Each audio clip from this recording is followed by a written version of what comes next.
እየሰራችሁ ነው? ይሄ ምንድን ነው? ምን ንገረኝ። ምን አንተ ውሻ ምን እያደረግህ ነው? ተረጋጋ እንጂ ምን እያደረግህ ነው? አዴ ዞር በይ። እጅን ከማንሳት በፊት ምን እንደተፈጠረ ብትሰማ ይሻለኝ ነበር። ንገረኝ፣ ምን ልስማ? ንገረኝ፣ ምን ልስማ? ልቀቀኝ። እናት አዴ ልጉራ ስለነበረ ነው እዚህ የመጣሁት። የማየውን ነገር እንዳቀባጥርሽ እና አበባ እንደዚህ አሽቆጥቁጠህ ነው አዴ ልታድናት የመጣኸው? በቃ በቃችሁ፣ ይበቃል ዶክተር። ቆይ ለምንድን ነው እዚህ የመጣው? አዴ ችግር ውስጥ ያለሽ መስሎኝ ነበረ። አንቺን ለማዳን ነበር አመጣጤ። ቆይ ድራማ እየሰራችሁብኝ ነው? የእናንተ ድራማ የማምን ይመስላችኋል? ዴቭ ምን ንገሪኝ። ምን ውሳኔን ያልተቃወምሽውና ልታስቆምኝ ያልሞከርሽው ለዚህ ነው?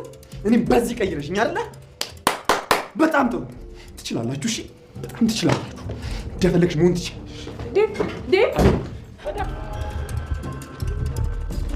ወይኔ ጉዴ! ወይኔ የሰው ያለ ወይኔ ቦታዬ! እንዴ አደይ ምንድን ነው እዚህ የተፈጠረው? ይሄ ደግሞ ምን ይሰራል እዚህ? ዶክተር በቃ ሂድ። እርግጠኛ ነሽ አደይ? አዎ። ሲጀመር እዚህ ምን ልታደርግ መጣ? ሂዱት አሁን። በፍጹም አልሄድም አደይ። ከተቀየምሽ ምን ተቀየሚ፣ ግን ደግሞ ከሴትዮ ጋር እዚህ ትችሻለሽ። ዶክተር ምን እያልክ ነው? የዴቭ እናት እኮ ናት። በቃ አሁን ውጣ። ይሄ ጋጥ ወጥ ምን ሊሰራ ነው እዚህ የገባው? ከአንቺ ጋርስ ምን ይሰራል? ዶክተር እባክህን ሂድ። አልወጣም አደይ። መነጋገር ያለባችሁ ነገር እኔ ይዘውኝ ተነጋገሩ። ከዛ ወደ ቤት እሸኝሻለሁ። ቆይ ዛሬ ምን ነክቷል? እኔ እኮ ህፃን ልጅ አይደለሁም። አደይ ልጅ ነሽ አላልኩም፣ ግን ደግሞ የሰማሁትን ነገር ዝም ብዬ ማለፍ አልችልም። እቺ ሴትዮ እኮ አንቺን መግደለኝ ስታማክረኝ ነበር። በማያገባህ ባትገባ ጥሩ ነው ዶክተር። ዶክተር ምን እያደረግህ ነው? አደይ እባክሽ አትታገኝ። በቃ ወደ መኪናው ግቢ። ቆይ ምን እያደረግህ ነው ዶክተር? እኔ ይህንን ካንተ አልጠብቅም። እሺ ቆይ አንተ ምን እየሆንክ ነው? ህግ ባለበት ሀገርማ እንዲህ ስታደርጋት ቆሜ አላይህም። ተዋት ልጅቷን። አደይ ግቢ። አልገባም። አደይ ቆይ ምንድን ነው ያደረግከው? ህይወቴን ያመሰቃቀልከው እኮ ዴቭ እኮ። እኔ እናንተ ተቀጣጥረን የተገናኘን ነው የመሰለው። ይህን ማስረዳት የምችለው ደግሞ እናትየው ናት። ቆይ ምንድን ነው ያደረግከው? ለምንድን ነው የምታናደኝ? ልቀቀኝ ዶክተር፣ ልቀቀኝ። ኢንስፔክተር እርዳታችሁ ያስፈልገኛል። እሺ ትሰሚኛለሽ? ማን ወንጀለኛ ማን አዳኝ እንደሆነ በቅርቡ እናያለን። አደይን እኔ ማፈቅራታለሁ፣ ግን ይህን ነገር እንድታውቅ ያደረኩት ከልጅ ጋር ግንኙነት ስለነበረች ነው።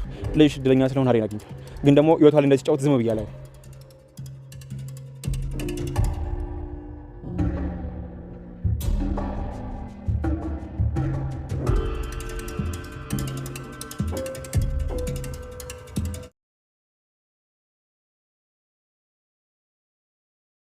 አደይ ዶክተር ዩኤልን የህይወቴ መበላሸት የኔና የዴቭ መለያየት ምክንያቱ አንተ ነህ። ምን ልትሆን ነው ወደ ህይወቴ የምትገባው? አንተ ምን ይመለከታል?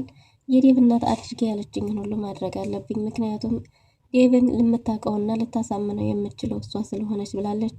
የዴቭ እናትም እቅዷ ተሳክቶላታል። ዴቭ እጅ ከፍንጅ ዶክተር ዩኤልንና አደይን አግኝቷቸዋል። በዚህን ጊዜ ዶክተሩን ደብድቦታል። ዶክተሩም ስሜታዊ ከመሆን በፊት ነገሮችን ለማስተዋል ብትሞክር ጥሩ ነበር፣ ግን ደግሞ እኔ ወደዚህ የመጣሁት አንተ እንደምታስበው ይሄን አዘጋጅቼላት ሳይሆን እናትህ ወደዚህ አደይን እንዳመጣቻትና በአደይ ላይ ያቀደችው እቅድ ያለ የሚል መልእክት ስለደረሰኝ ለአደይ ለመከላከል ነው። የሚቆጭህን ነገር ባታደርግ መልካም ነው ብሎ ዶክተር ዩኤልም አመናጭቆታል። ዴቭም እንግዲህ እንኳን ተሳካላችሁ፣ እንኳን ደስ አላችሁ፣ አሸንፋችኋል ብሎ አጨብጭቦላቸው ጥሎ ሄዷል። አደይም ዴቭን ተከትላ ለመሄድ ስትሞክር ዶክተር በጭራሽ አትሄጂም ብሏታል። ምን ለማድረግ እየሞከርክ ነው ብላ አደይም ዶክተሩ ላይ ጮኻበታለች ማለት ነው። ደግሞ አንተ እዚህ ምን ታረጋለህ እያለች እየተሳለቀች ራሷን እንደ መልካም ሰው የምታየው የዴቭ እናት ወደዛ ሆቴል መጣለች። እናሷም ደግሞ አንተ እዚህ ምን ልታረግ መጥተህ ነው እያለችው ነበር። ለአንቺማ አደይን ጥዬልሽ በጭራሽ አልሄድም፣ ስለዚህ የምታወሩትን ነገር እዚሁ ፊት ለፊት ያወሩና አደይን ይዤ ነው የሚሄደው ብሎ ነበር። ግን ደግሞ የዴቭ እናት በጭራሽ እንደዛ አይሆንም ብላለች። ሰላም ሰላም፣ ውድና የተወደዳችሁ ውድ ቤተሰቦች እንደምን አላችሁ? በያላችሁበት የዓለም ዳርቻ ሰላማችሁ በዘት ተተረፍ ይበል እያልን በአዲስ መተናል። በቅንነት ላይክ፣ ሼር፣ ሰብስክራይብ እያረጋችሁ ቤተሰብ አድርጉን። በባለፈው ክፍል እንዴት ተመለከትነው ሰራተኛዋ አደይ ተከታታይ ድራማ እንግዲህ አደይ የዴቭ እናት የእውነት ተቀይራና ተጸጽታ መስሏት ልታገናኛቸው ስለመሰላት ወደ ተቀጠረችበት ቦታ ሄዳለች።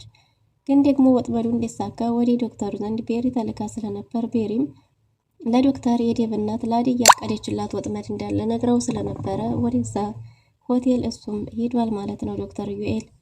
እናም ሁለቱ እንዲገናኙና ዴቭም እንዲያቸው ያደረገችው የዴቭ እናት እንግዲህ ለዴቭ አደይና ዶክተሩ እዛ ክፍል እዛ ሩም እንዳሉ ስለነገረችው ነበር ወደዛ የሄደው።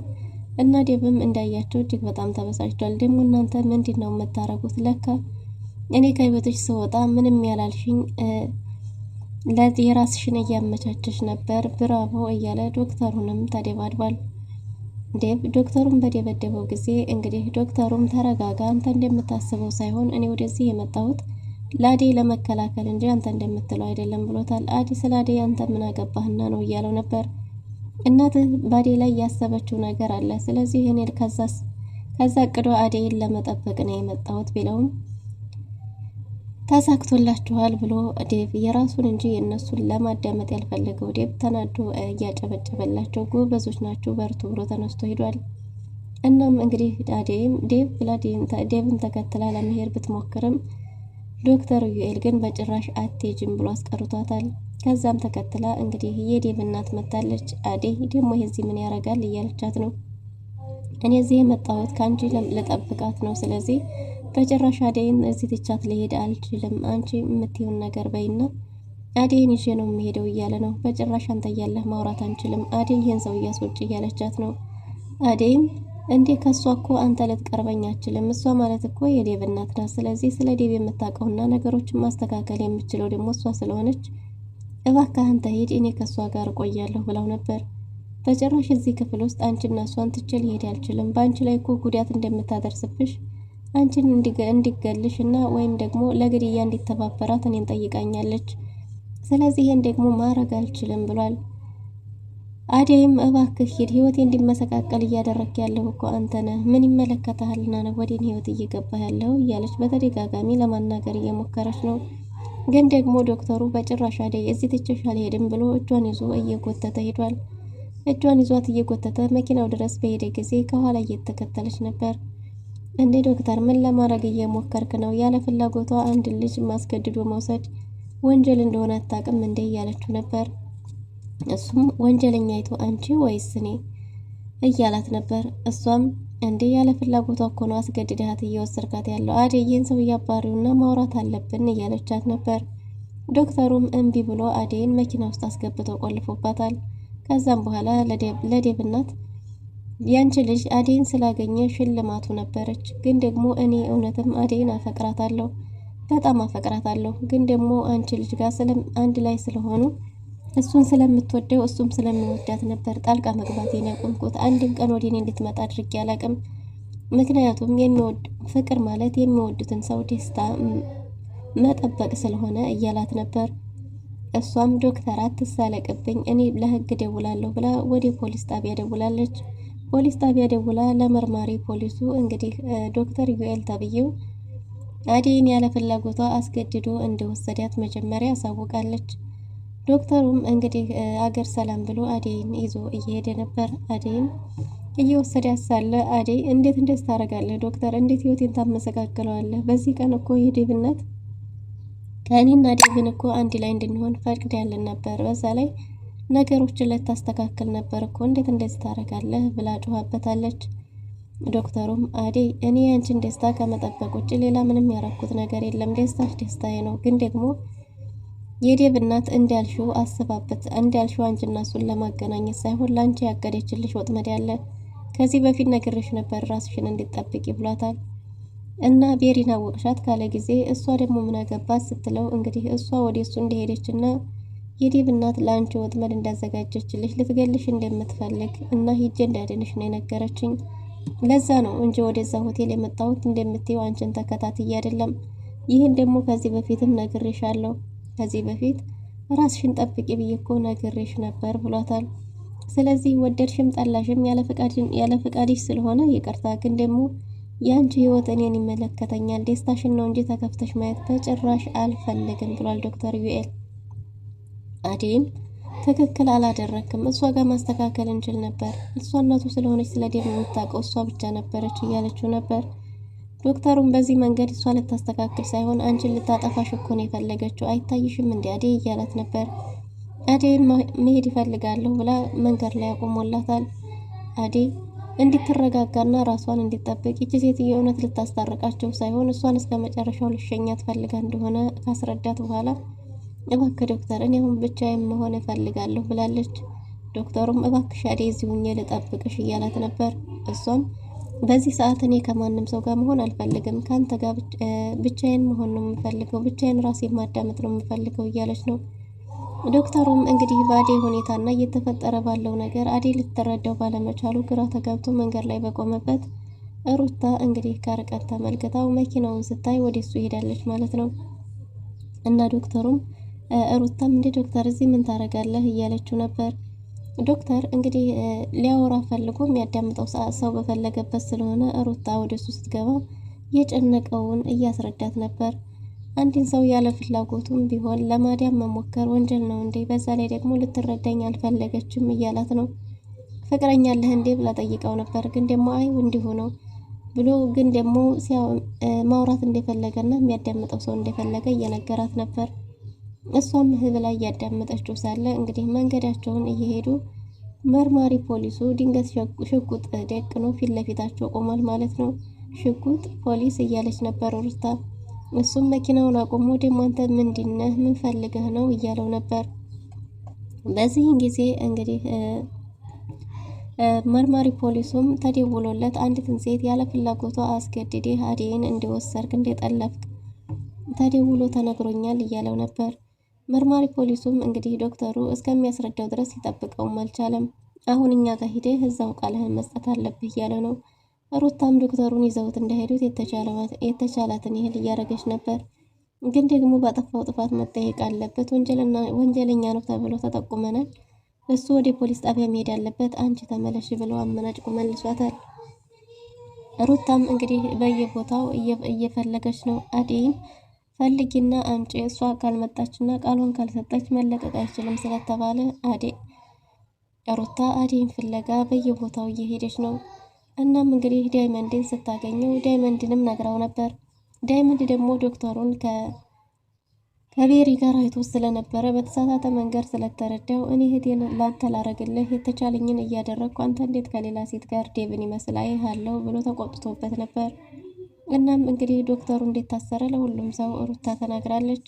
ግን ደግሞ ዶክተሩ ወንጀለኛ እንዳልሆነና አዴን ወስደሃል እንዴት ተባለ፣ አዴ መታ ቃሏን እስካልሰጠች ድረስ እሱ መለቀቅ እንደማይችል ተነግሯል።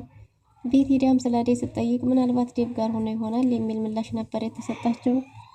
ሩታ ፖሊስ ጣቢያ ዶክተሩን ለመጠየቅ መታ ነበር። ዶክተሩም አዴ መጣቸው የተገኘቸው ብሎ በጠየቀ ጊዜ አዴ የት እንዳለች አልታወቀም፣ ምናልባት ከዴቭ ጋር የሆኑ ሲባልም አይ ከዴቭ ጋር አይደሉም፣ እናቷ የግድያ ሙከራ አድርሳባን ነበር ዛሬ፣ እኔም የተያዝኩት በዛ ምክንያት ነው፣ አዴን ለመጠበቅ በሄድኩበት ብሎ ለሩታ ነግሯታል። አሁን ለዳይመንድ ነገሪውና አዴ ያለችበት ቦታ ሁሉ ፈልጓት፣ ምናልባት አደጋ ውስጥ ልትሆን ትችላለች እያለ ነው። በዚህን ጊዜ እንግዲህ ሩታም ሄዳ ለዳይመንድ ስትነግረው ዳይመንድም በጣም ተደናግጧል። ወደ ቤት ሄደው ቢጠይቁም አዴን አላየንም፣ ዴቭንም ዛሬ አላየነውም እያሏቸው ነው። እናም እንግዲህ በዚህን ጊዜ አዴ ሩታና ዳይመንድ ወደ ሆቴሉ ለመሄድ ተስማምተዋል ማለት ነው። የዴቭ እናትም አዴን አሳክታ እንደፎከረችው ወስዳታለች። መርፌውን ልትወጋት እየተሽከረከረች ነበር። እንዴ ለዚህ ነው እንዴ ላስታርቃችሁ አንድ ላይ እንድትሆኑ ፈልጋለሁ አልነበረም እንዴ ያልሽኝ? እኔ ከአንቺ ልጅ ባልነት በላይ በጣም እንድኖር የሚያጓጓኝ ብዙ ቤተሰብ አለኝ፣ ለምስኪኗ እናቴ ስትኝ እባክሽ እያለች እየለመነቻት ነበር። አይ በጭራሽ አንቺ በህይወት እስካለሽ ድረስ የኔ ልጅ ተረጋግቶ ህይወቱን መኖር አይችልምና አንቺ መወገድ ያለብሽ እያለቻት ነው። አዴም እባክሽ ከአንቺ ልጅ በላይ እኔ በጣም የኔ መኖር ለብዙ ሰው ያስፈልጋል እያለች እየለመነቻት ነበር። ግን ደግሞ እንግዲህ የዴቭ እናት በጭራሽ አልፈቅድልሽም እያለቻት ነው። ዴቭ ለእናቱ ደውሎ አባቱ እንደፈለጋት ነግሯታል። ስትሮጥም ወደ ራሷ ሩም ሄዳ ዴቭን እያናገረችው ነበር። ዴቭም እናቱ ትክክል እንደነበረች እና ማስተዋል የተሳነው እሱ እንደነበረ ነገሮችን እንደሚያስተካክል እሷ ወደ መጣችበት መመለስ እንዳለባት ባሏ የደወለላት ቶሎ ካልተመለሰች ድርጅቱ ሊከስር እንደሚችል ሲነገራት እሺ ብላ ተስማምታለች። እናም እንግዲህ ከዚህ በኋላ አንተም ከቤሪ ጋር ያለህን ነገር ጨርስና ወደ ሀገርህ ተመለስ፣ አብራችሁን ቶሎ አደራህን፣ ከዚህ በኋላ ወደዛች ሴት ህይወት እንዳትመለስ ብለዋለች። እሱም አንቺን መስማት ነበረብኝ እናቴ፣ ከአንቺ ቃል አልወጣም ብሎ በእናቱ ተስማምቷል። በሌላ በኩል እንግዲህ ዴቭን ከሸኘች በኋላ ቤሪን አግኝታት ለቤሪ እሷ የጀመረችውን ስራ እንዲጨርስ ትእዛዝ ሰጥታለች። እንደዛ ካላረገች በስተቀር እሷና ዴቭን በህይወት እንዲኖሩ ወይም ደግሞ በሰላም እንዲኖሩ እንዲቀጥሉ ህይወታቸው እንደማትፈቅድላቸው ነግራታለች። ቤሪም እሺ በቃ አድርጊ ያልሽኝ ሁሉ አደርጋለሁ ብላ ተስማምታለች። የዴብ እናት ጓዟን አስተካክላ የበረራ ሰዓቱ አጭር ስለሆነ ወደ ኤርፖርት እየሄዱ ነው። ቤዛ ከስንት ጊዜ በኋላ ተመልሳ እንግዲህ ወደ ቤት ሄዳለች። የፍቅር እናትን እማዬን ያንቺን ከልቤ ነው የምወድሽ እያለቻት ነው። እና አሁንም ቢሆን እንዴት መልሰሽ ወንጀል ትሰሪያለሽ? በሌሊ ላይ ይህን ሁሉ ግፍ ለመፈጸም ምን አነሳሳሽ ብላት ነበር። ግን ደግሞ ቤዛ ስለዚህ ነገር ልታብራራ ሳይሆን ወደዛ ቤት የሄደችው የፍቅር እናት ናፍቃት እንደሆነ ተናግራለች። አዴም ይችን ሴት ወደ ቤታችን ማስገባት የለብንም። ከዚህ በፊት ምግባችንን ነበር የመረዘችው፣ ደግሞ አሁን አየሩንም ትመርዘዋለች እያለ ነው። በሌላ በኩል እንግዲህ ዳይመንድና ሩታም ወደ ሆቴሉ የአዴን ሩም ፍለጋ ይዘዋል። ዴብና እናቱም ኤርፖርት ደርሰዋል። የዴብ እናት በድጋሚ ለልጇ እንግዲህ አደራ ብላ ሰጥተዋለች ስለ ቤሪ። እሷም ደግሞ እሱም አንቺ እናቴ ትክክል ነበር፣ እስከዛሬም አንቺን ባለመስማቴ ነው። ከዚህ በኋላ ምንም ሀሳብ አይግባሽ እያለ እናቱን እየሸኘ ነው። መርማሪ ፖሊሱም ዶክተሩን እየጠየቀው ነበር የተፈጠረውን ነገር። ዶክተሩም አንድ በአንድ ባዴ ላይ የተፈጠረውን ነግሮታል። እናም እንግዲህ ያለ ፍላጎቷ ሳይሆን ወይም ደግሞ ሴት ልጅ የሚያግት ሰው ሁኜ ሳይሆን በዚህ ነገር እናንተ ደግሞ የበለጠ ታቀኛለህ፣ እኔ እሷን ለማዳን እየሞከርኩ ነው ብሎ ያገተች እንግዲህ የጠቆመችው ዲያስፖራ እንደሆነችም ጭምር ተናግሯል። ዶክተሩም ማን እንደሆነች ያው የተረዳ ይመስላል። ዶክተሩም የአዴ ከፍቅረኛዋ ጋር ቀጠሮ ነበራት። እዛ ቦታ ላይ ግን ቀጠሮ እሷን አዴጋ ላይ ለመጣል እንጂ የእውነት ልታገናኛት አልነበረችም። ስለዚህ አዴን ደግሞ ከመጣው አዴጋ ለመጠበቅ እንጂ አስገድጄ ያን ያህል እንደዚህ በሴቶች ላይ ግፍ የምፈጽም ሰው አይደለሁም እያለ ለፖሊሱ ለማስረዳት ሞክሯል። ፖሊሱም እንግዲህ እነሱ የተነገራቸውን እንደሆነ የሚያምኑት ለዛም እንደሆነ እሱን ወደዛ የወሰዱት ተናግሯል። በሌላ በኩል እንግዲህ ቤሪ የዴብ እናትን ተክታ ገብታለች። አዴ እባክሽ ቤሪ እንዳታደርጊው እያለቻት ነው። ቤሪም አደርገዋለሁ፣ አንቺ መሞት ይኖርብሻል፣ ደረጃሽን አታቂም፣ ቦታሽን አላወቅሽም፣ ያለ ቦታሽ ፊት ብለሻል እያለቻት ነው። እሷም እባክሽ እያለች እየለመነቻት ነበር። አይ አልተውሽም፣ ወጋሻለሁ እያለች እየታገለች ሳለ ድንገት በሩ ተንኳኩቷል። ማን ደርሶ ይሆን? ሮማንና ሩታና ዳይመንድ ደርሶ ይሆን? ማን ይሆን የደረሰው? ውድና የተወደዳችሁ ለዛሬ የነበረን ቆይታ ይመስል ነበር። በቀጣይ እስከምንገናኝ መልካም ጊዜ